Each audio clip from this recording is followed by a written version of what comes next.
Today's talk is about Google Photos. Google is a very large company which produces hundreds of projects each year that most of us hear about, that most of us never hear about. Every so often, Google gets a runaway success like Chrome, Gmail, Google Maps, and now Google Photos. The 2-year-old software project, Google Photos, saw 1 billion users in the first year, and with 1 billion pictures being uploaded daily a year ago. Today, I imagine several billion uploads per hour are done, and I have no idea how many people are users. Google Photos comes pre-installed on all Android phones, works with all different types of devices, and operates across all platforms. If you take digital pictures, Google Photo is an essential program that will help you back up and organize your pictures. And hey, it's free. So let's get on with the presentation and have some fun. So having fun is, first of all, I like to in the presentations I give, I always like to do some questions to start out with. And I'm going to ask you, who is this man? Now, when I give this at large groups, large audiences, no one ever gets it. But I'm going to tell you this is probably one of the first pictures that was ever produced. And this picture is a picture of Frederick Archer, who invented the photographic process. This occurred in the mid-1800s. And the picture that I showed you was of Mr. Archer.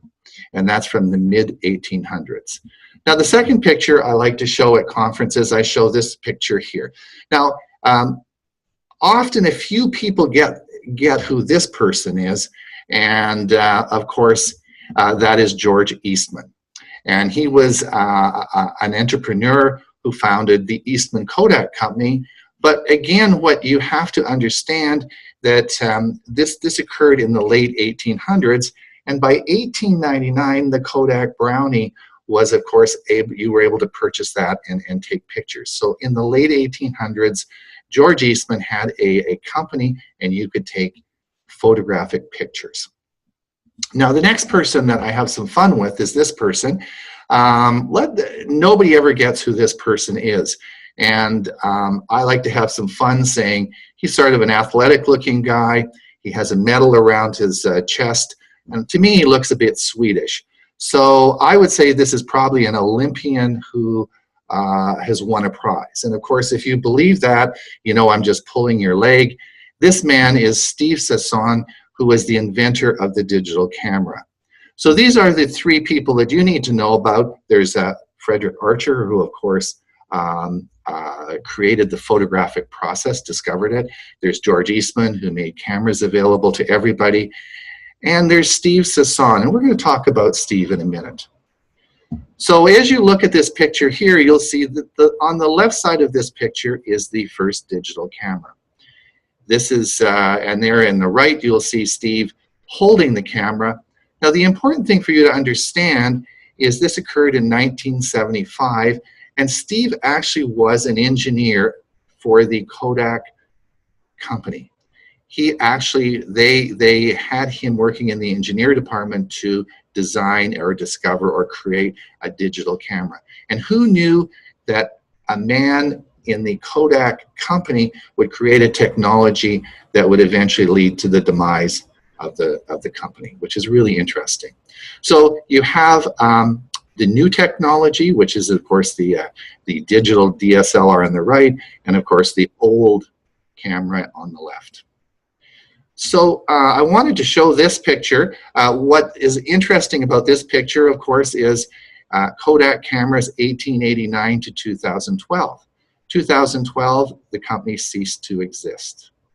Now I show underneath the top side there, high school job at McBain Cameras. As a young high school student, I worked at a camera store, and it was my job to know all the different films and all the different things that those films did. If you told me at that time that Kodak would be gone, I would look at you very, very oddly. Kodak created, as I've said, cameras in the late 1800s, and as you see from the picture on the bottom right, Film could be bought and finished anywhere. Kodak was a huge company, huge company. On this slide, you're going to see on the left side, you will see a picture of one of the early Kodak digital cameras. And on the right side, you'll see a picture of an Epson digital camera. Both these cameras came out at exactly the same time. So the Southeast Asia was able to get the information and technology and very early on create digital cameras.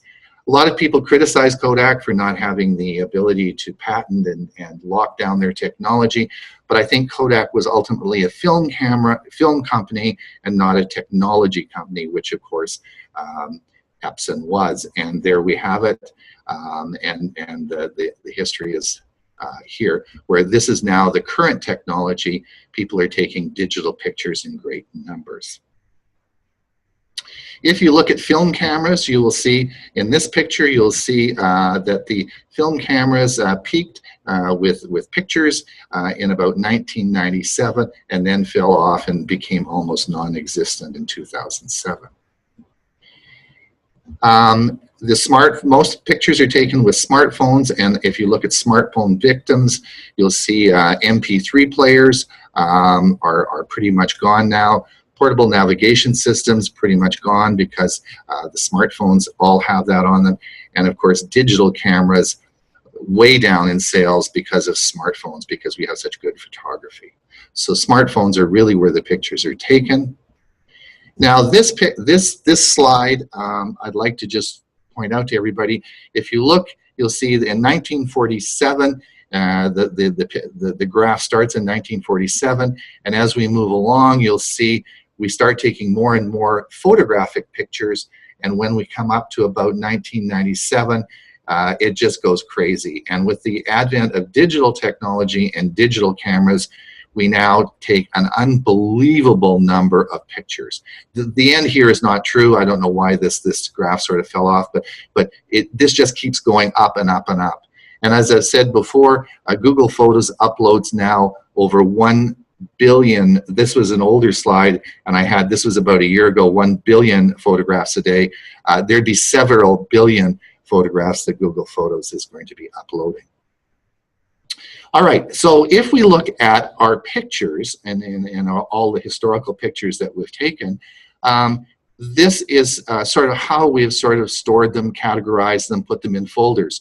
Of course, there was the old family albums that you'll see on the left side. This is where, of course, we got our pictures developed. We put them in an album and we labeled them. Myself, I'm sort of a, I never could get into that. My wife usually did that. Mine ended up in this shoebox. I'm sort of a shoebox guy. And of course, there was another technology that came along, and those were the Kodak slides. So many of us had slides, and this created another problem. How would we categorize these? I guess we had to put them in trays, put them in boxes, but somehow we had to organize them. But in fact, most people, they probably just went in the shoebox. So how do you store your pictures? Of course, there are many different technologies to store your pictures. You can store your pictures, as I've showed you on the left-hand side. You can store them on a CD or DVD. You'll see them on the right hand here. You can store them on a thumb drive, or of course you can store them with Google Photos. And on the right hand side, you'll see we say we store them in the cloud, which really isn't true. There's nothing in the cloud. The cloud is just vaporware up top. These are cities underneath the earth, and this is one of Google's massive data centers where they are storing all your photographs. And there are a number of these around the world, and that's where your pictures are kept safe. So these are what people generally store things on now. I wanted to bring up this slide, and this is a big study was commissioned for the from the Library of Congress last year, well, it's completed last year, and it has to do with the fragile lives of compact discs. And basically, what you need to know is that CDs have a shelf life, and the shelf life of CDs are probably a little bit longer than DVDs, but the shelf life is probably about 20 years. Now, after 20 years, you're going to start to see these this technology failing. Why is that important? Is because all of us now, CDs were sort of came along about 20 years ago, so 20 to 25 years ago, so they are now reaching a failure level. And I would really encourage you, if you have your old pictures stored on CDs that you've kept in your closet, you need to start thinking about taking those pictures off and putting them into either Google Photos or putting them on thumb drives, but don't leave them on the CDs. Very important. Why is it so hard to store your pictures? Why is it so hard? Well, changing technology. In my lifetime, of course, we've gone from pictures to slides to now digital pictures. Labeling these things and keeping track of them when you're taking so many pictures is very time consuming and difficult. At the bottom, you'll see on the right hand corner, you'll see a picture. John mentioned our travels in our fifth wheel. In the bottom, you'll see our fifth wheel and truck.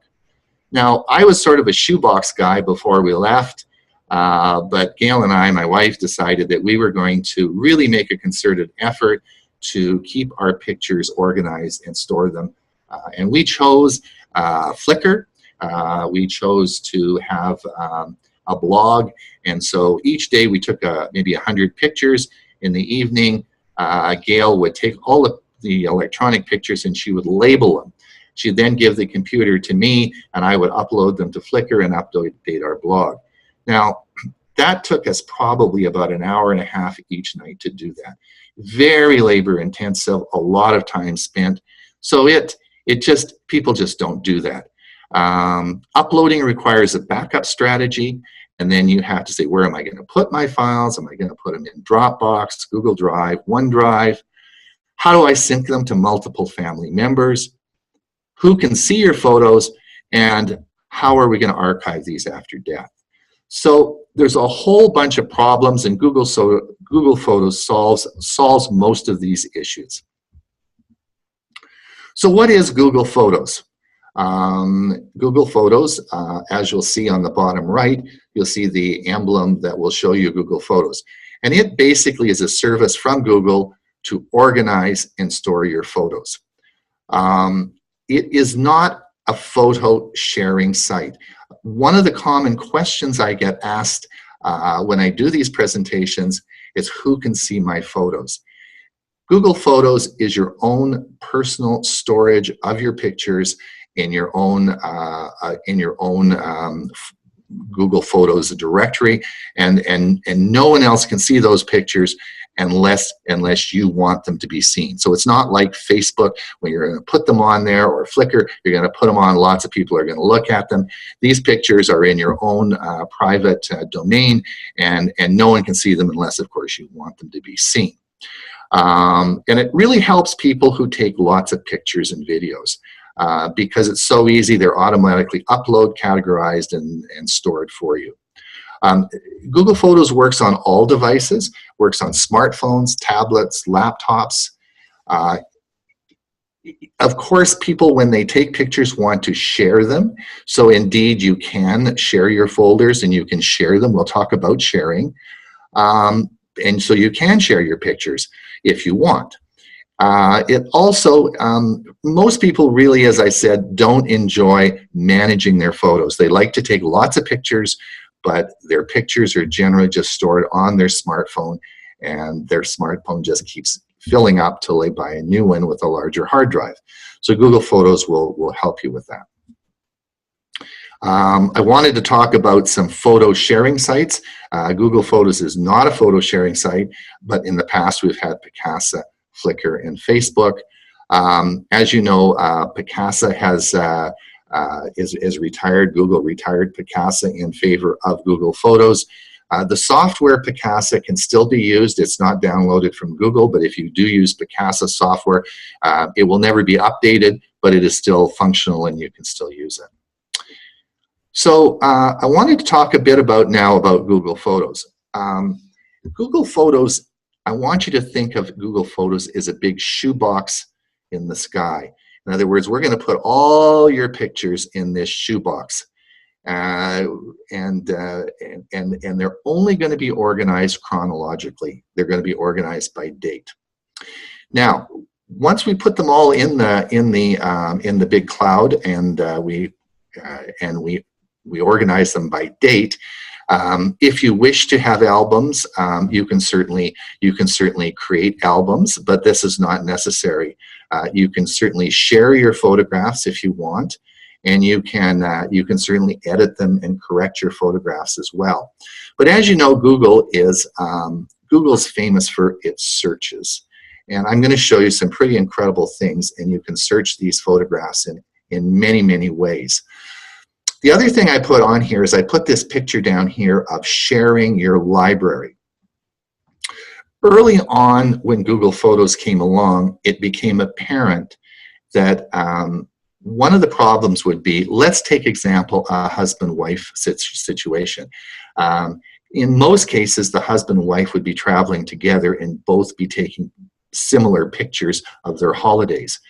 However, the wife's pictures, of course, would go into her Google Photos account, which would be her Gmail account, and the husband's would go into his account. But people really wanted they really thought that they wanted those accounts to be shared or linked, because you're taking sort of the same group of pictures. And so Google came out in the last year where you can share your library, your whole library, with one other person. Just one other person, and it will share all your pictures, so your pictures will be amalgamated into one library. Now, this is a interesting feature. It didn't work well for my wife and I, because I take a lot of pictures. My wife's a really good photographer, and she takes a lot of pictures, and she takes a lot of flowers and stuff like that. And I don't want really all that mixed in with all my pictures. So I think the sharing of the library issue probably is better if one member of the family takes a lot of pictures, the other takes a few pictures, and then you can share your library. But that's something that you can work on and see how you want to play with that. But you can take your whole Google Photos library and share it with one other person. So here we are, the shoebox. So we're going to take all your photographs, and we're going to talk about this in a minute. Oops, sorry. We're going to take all your photographs, and we're going to share them. We're going to put them in the big shoebox in the sky. And once you take all your pictures and you put them in, you're going to see on the right side here, you'll see all your pictures. Now your pictures I have about 25,000 pictures, and they're all look like this. And as we scroll down, we could go through 25,000 pictures. They're all stored in chronologic order, okay? So Google is then going to take all those pictures, and it's going to apply artificial intelligence to it, and it's going to create three categories for you. It's called people, which is here. It's going to be places and things, and we're going to talk about people, places, and things in a minute.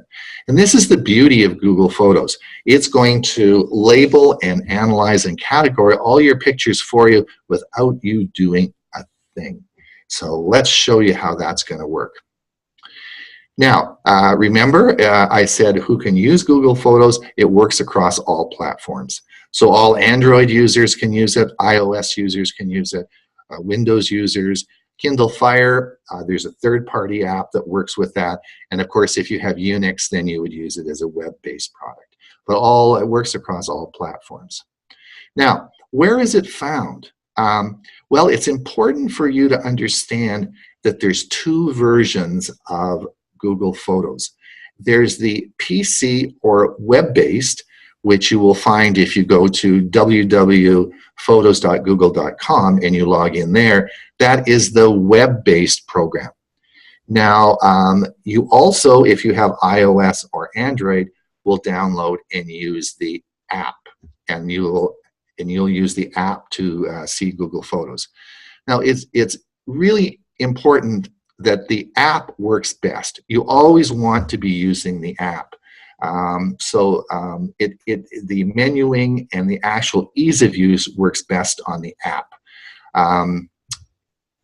And I will talk about the specific reason why you would want to use the PC web-based in a minute, but it's always best to download the app and use the app. Now, the other you need to know is that the app is linked to your Google account. Your Google account is your Gmail account. Everybody has a Google account. Even if you have an iOS or an Apple device, maybe you're using Gmail, or you've used Google Maps, or you've used something in the past, you probably will have a Google account. It's really important that, that you understand that all your pictures are going to go in to the Google account that you have turned on your device. Now, as I said, Google Photos comes pre-installed on all Android phones. iOS users can get the app at the iTunes Store. Android users get the app at the Play Store. And of course, Windows users would, if you're using Gmail, you'll have an account, a Google account with that. Because all your pictures will go into the account that you're logged into, and that's important to know. Again, all you need to do, if you want to go to the web application, you would go to photos.google.com. As I mentioned earlier, this is Google Photos is free. There is no charge. Now, I'm going to caution you on that. When you sign up and you when you sign up for Google Photos, one of the sign-up features will be how you want your pictures uploaded. And you have two choices. You'll see on this slide it says high quality, free, unlimited storage. I've been uploading my pictures using the high quality, free, unlimited storage since Google Photos started. I do very large prints on it. I find that the slight reduction in size when you upload the file makes no difference in the pictures I print out. And Google, because they're doing billions of photographs every day, is always, of course, looking at ways to compress these images as they're being uploaded because of the sheer volume and numbers. Now, if you are a really professional photographer or a real photo buff, and you say, there's absolutely no way in the world anybody is going to touch my digital photograph, I want to upload it is exactly the same as I have it on my camera, well, you can do that too. But you only have 15 gigabytes of free storage, and then you'll have to start to buy, if you want to upload very large files, then you'll have to buy more storage from Google. Now, I can tell you, I buy 100 gigabytes. I have my storage set at 100 gigabytes, and I think it costs me $5 a month. So the storage is very, very, very cheap. But for most people, just tick off the high quality and you'll be just fine. Now, I want to talk about finding your photos and give you an example. Now, John Kennedy has helped me with this presentation, and I'm going to use him as an example. And I'm going to suggest that John's a pretty well organized guy. I'm going to suggest he's been taking digital photographs for an awful long time.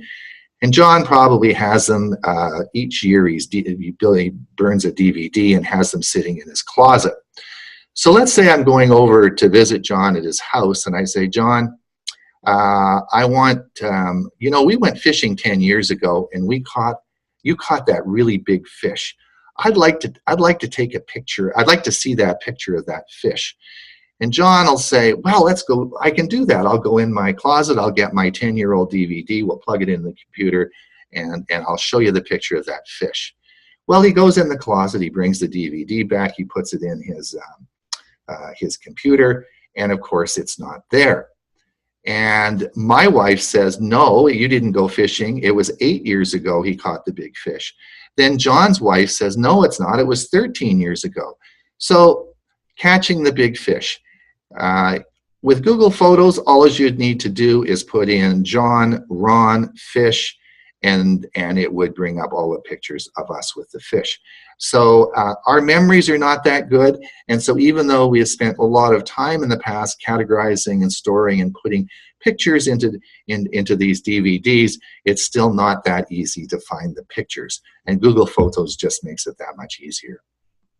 Now, more memory on cell phone. As I told you before, most people with their cell phones simply keep taking pictures and pictures and pictures on their cell phones, and then in the 3 years' time, they go and buy a new one, and they just get a bigger hard drive, and the cell phone salesman just moves all your pictures over. Most people just have all their pictures sitting on their cell phones. We've talked a bit about sharing albums before, and I'm not going to spend more time on that. As I've said, you can share your library with one other person, or you can share your folders that you make with multiple people. The other interesting thing with Google Photos is once you make a shared folder, for example, suppose you went to a wedding and all the people at the wedding took pictures and they all used Google Photos. You would then be able to create a shared album from your own Google Photos site, and you could share it with all the members at the wedding. All your members at the wedding party could share their photographs, and that would all become one big album that everybody could see. So you can share with other people and have them add their pictures as well. That's a very cool feature. If you wish to edit your photos and you wish to crop them or change the color in them or do any advanced editing, Google Photos, Google has an app called Snapseed. Snapseed is a very good photo editing program and is built to work inside Google Photos. So Snapseed is available, as I said, at the iOS or at your Google Play Store, and you download that. It's free, and it's a photo editing program that you can use with Google Photos. Also, you have Photoshop Express. This is available for iOS or Android, and it is free. Now, I had mentioned before about the PC version of Google Photos. I really want everybody to use the app. The app is where you want to be, but there's one time in which you want to go to photos.google.com and use the web-based version, and that is for the upload feature. There is an uploader built into the PC version, and as you see here in this picture, when you come and you go to photos.google.com, you will come to the upload button here, and when you click on this, it will bring up another dialog box here, and it brings up, and you can see, you can go to any directory you want. You'd be able to see CDs, DVDs, or any of the pictures, and you can open those different folders and select all your pictures and click upload, and bingo, they will all upload to Google Photos. My advice is don't do this on a overnight. It often takes a lot of time. If you have thousands and thousands of pictures, you just can select them all, and bingo, they're going to be all uploaded to your Google Photos account. Now, I would say the thing that is a bit different is that I suspect many of you have created folders for your photographs, and you may have folders by date of month. You may have made folders up by year, so all your folders may be categorized in specific ways. These folders will not upload to Google Photos. Google Photos is going to take your pictures and they're going to upload it into one big shoebox, and every picture that you've ever taken is going to be loaded chronologically. They will all be there chronologically. We're going to talk about that in a minute. Don't get excited about that, but it's not going to keep your folders that you have on your library.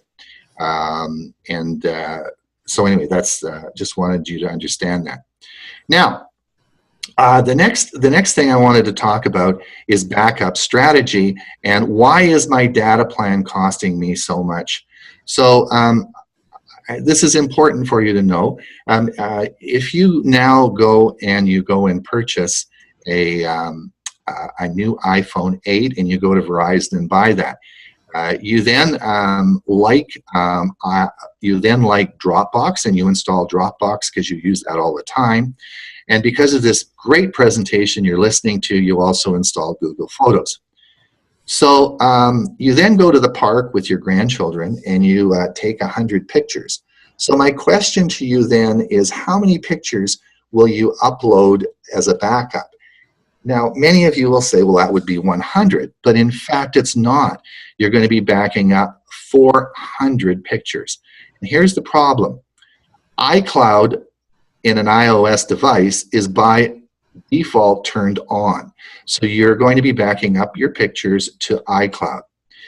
You just installed Dropbox because you use Dropbox all the time. Dropbox by default will turn on backing up photographs. Verizon, of course, has put a bunch of software on there as well, and you're going to be backing up your pictures into Verizon. And of course, Google Photos is going to be backing up your pictures as well. So it is very important that you go and you turn off those features and just keep Google Photos on. One last thing that I would like to talk about is where your pictures and folders are. When you set up Google Photos, I want you to, in the setup process, you'll come down and it says Backup Device Folders. And when you click on this, you're going to come down to a different menu here. One of the problems on all different cell phones, where your pictures are stored is often in different directories. And so Google Photos, when it's installed, will go to all the different directories and figure out where your pictures are, and they'll make these directories up. But you often have to go into the device folders and turn on the directories that you want backed up for your pictures. And I can't tell you which they are because every manufacturer and make of pictures there, of cell phones is different. Now, Google Photos recognizes that, of course, you have pictures. You have old pictures that you'd like to get into your Google Photos. So Google Photos has made Photo Scan by Google. And this is an app, again, it's iOS or Android, and it's called Photo Scan by Google Photos. It's free. All you do is you go and you download that app onto your cell phone. This will automatically be added to the photo scan, automatically be added to the menu in your Google Photos, and you can see the scan here. So you'll just hit the scan, you'll just hit this button, and it will bring up a menu, and you'll hold your cell phone over top of the picture, and it will scan it. And that is Photo Scan by Google Photos. Organizing your photos. Google Photos keeps all your photos together. Mobile devices, desktop uploader, all at photos.google.com. We're going to talk, there are many different backup strategies. I would say if you take a lot of pictures, you may want to make monthly albums up. Maybe make an album for each month and label it and call those my best pictures of the month. There's also a feeling that you might want to download them and actually keep those pictures actually as a permanent record. And there is actually an option where you can download. They will zip all your pictures up, and you could download them and store them on a USB key. And it will do that. And at the end of the year, you'd have 12 albums, and maybe make the best of. You could make the best of 2017. So there's different ways that you can make albums up. Just to let you know that Google Home now supports Netflix and Google Photos. I wanted to also bring up Chris and Jim Gould. They have a website. They travel around teaching technology called Geeks on Tour. Chris is an avid teacher. This is a great resource for Google Photos, and they have created a book, and she's written a book called Google Photos. This is available on Amazon. It's about $15, and it's a very good instructional booklet on how to use Google Photos. In addition to that, you can make photo books. This is a new feature added this year. Google Photos, there are two types of books that you can get. On the left-hand side, you will see this is a soft cover book, and this is a hardcover book. And this is $10, this is $20, and Google Photos will actually often make the books up for you and say, here's a book, do you want it or not? And you can just, they've done the whole thing. You can just add type the label on here and say fine, and they'll mail it to you for $10 or $20. It works very well. Now, Google Photos update, there have been a lot of changes in the last 6 months. And I just wanted to go over some of those. Google Photos, the Google Uploader is now being changed to backup and sync. You now can archive pictures. Archiving your pictures means they get taken out of your photo stream and put in an archive, but they are always retrievable. We talked about shared libraries, we talked about photo books, and we talked about the sharing section. As a change that occurred in the last month is you now can take pictures of your pets, and your pets actually now go into the people section, and so you can your Fido is now part of your people section, so it will recognize Fido, your dog, or Fluffy, your cat, and it will pick out and recognize all your cat and dog pictures. They even have, when they make up albums, they even have animal music that you can put into those files as well. So it does your pets now. Those of you who use WordPress, Google Photos integrates to WordPress. Now for the demo. I guess we got about 20 minutes, John? So we're going to come... Actually, it's about 10 minutes. Oh, 10 minutes. Okay. How are we doing it with 10 minutes in time? Okay. Let's come over, and now we're in Gmail. We'll come over here, and I'm going to click on my Google Photos, and we're going to bring up Google Photos. Now, this is my photo stream, and first of all, we're going to come down right away, and I want to come down to albums. Oh, no, yeah, we'll come down to albums. Now, what I want to do is I just want to come down, and we're going to look at this album here. I want to show you something here. This was a trip that we took to Alberta. This occurred about a year ago, and we left and we went on a 10-day traveling trip. So we went from our place where we live on Vancouver Island. We drove around, and we went up through Alberta, and then we came back came back home. And when we left my friend's house late in the afternoon, and we finally got home late at night. And in the morning, I went to my email, and I found this in my email. Google Photos had created this album for me called Trip to Alberta, labeled it for me. It had a picture of the first stop we did. It had pictures, all our pictures. It had them all labeled, and the next location that we went, and had all the fun that we had, and created all this for me. And I didn't do this at all. I had nothing to do with it. It created the whole album for me. I sent it to my friend who we just stayed with the day before, and he said, "Ron," he said, "I didn't expect you to be up all night creating this." And I said, "I didn't do anything. They did it all for me." So so that's the sort of thing that Google Photos will do. Now let's just go back here,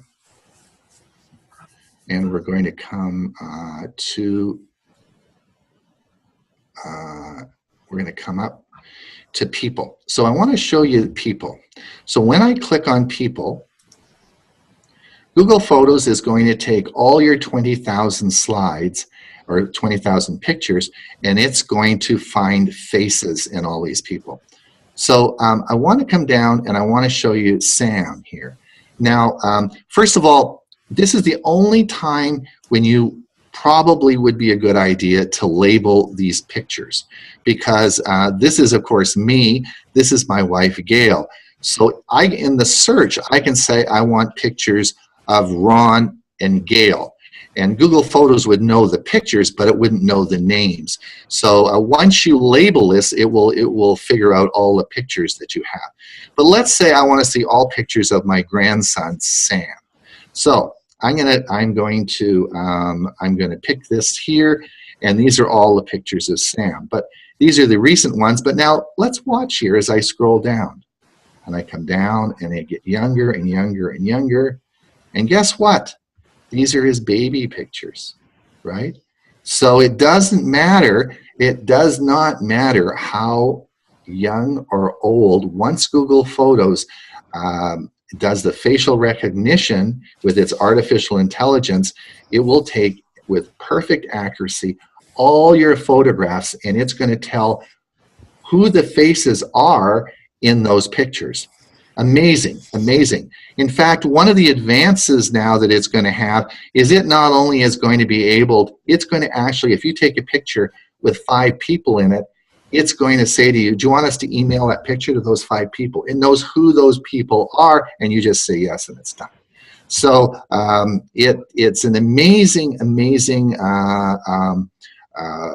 search capabilities. So when I come back, here, we'll just come back one more time and get out of the people. And if you want to do places, things, videos, collages, animations, and movies, again, it will make up movies for you. It makes up collages. Didn't really want to get into all those. These are called things. It will take all your pictures, and so if we wanted to look at all my selfies that I've taken, I can click on selfies, Christmas pictures, cars, screenshots, so on and so forth. It's going to make all these things up, and you can you'll just click on there, and it will sort all your pictures for you. So it is an amazing program. I think, John, what we're going to do, we're going to come down. Let's go back to the slide here, and let's open it up for some questions and see if we have any questions yet. Yeah, I got one that was asking, now when we're talking about the chronological order, is there a difference between when I upload a picture to Google or taking the picture? Yes, and all digital pictures have a small file embedded in the picture called a meta file, META file. This is a small file that is embedded in every digital picture. And there's a date on that. Not only does it tell you the date, it tells you what camera, the f-stop, and so on and so forth. But it's the date the picture was created. That is the date that it will be uploaded. Not the upload date. It's the date the picture was taken. Now, you can change that, because the problem, of course, would be is if you have an old picture that was taken in 1947. And you scan that picture, you take it with that scanning program, it's like taking a picture today. So you would want to edit that date so it's 1947, so that picture would be in chronological order. And Google lets you do that. You can actually change the date in the Google program so that picture would go to 1947. And that would probably also be reflected if you have a camera that the battery went dead, and when you put new batteries in, you didn't reset the date, and it goes back to the default date. Right. Yeah, had some on that one. Well, and the other thing that's very interesting is that for those of you who take pictures or who don't have GPS locators in your camera, most all cell phones pretty well do. But let's say you take pictures with your tablet and there's not a GPS locator on there. Google Photos is so good. It doesn't label or identify your pictures by GPS. Well, it can, but it's so good, and since it stores all the world's pictures now almost, it just knows. If you take a picture of the Grand Canyon It knows that's the Grand Canyon, and it doesn't matter what angle or where you take that picture up, it'll identify that picture as the Grand Canyon. Wow. Albums, question about albums. Can you have an album inside an album? No. Well, this person said there seems to be a limitation of 500 photos per album. How do you get around that? I don't know. I've never, I can't answer that question. I'm not sure. I didn't know that there were a limitation of 500 photos. You can create, of course, there's no limit on the number of albums you could create. I guess you would have to divide it up and come up with some, I'm not sure why you would want 500 pictures in one album. I guess maybe if it's a big wedding and you wanted to put all the wedding pictures in, maybe. I don't know how to answer that question. Okay. Here's another one and we'll just about wrap up. If you have multiple Gmail accounts, does Google Photos set up for each account, or can your multiple Gmails be, you know, I kind of moved to say, I've got a, you know, I'm a Gmail and this is my other Gmail. Let's just use that account. That's a very good question, and thank you whoever asked that. That's a really good question. The answer to that question is no. The pictures go into the Gmail account that is on the phone.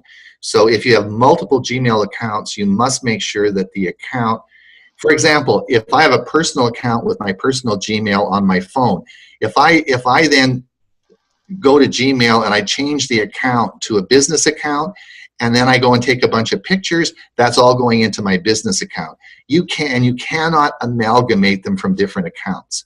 The only way you can do that is you can share them with one other people. I told you that you can share the whole account with one other person. So you could, if you had 2 Gmail addresses, you could share those both, but you can only share it with 2 addresses. Mm-hmm.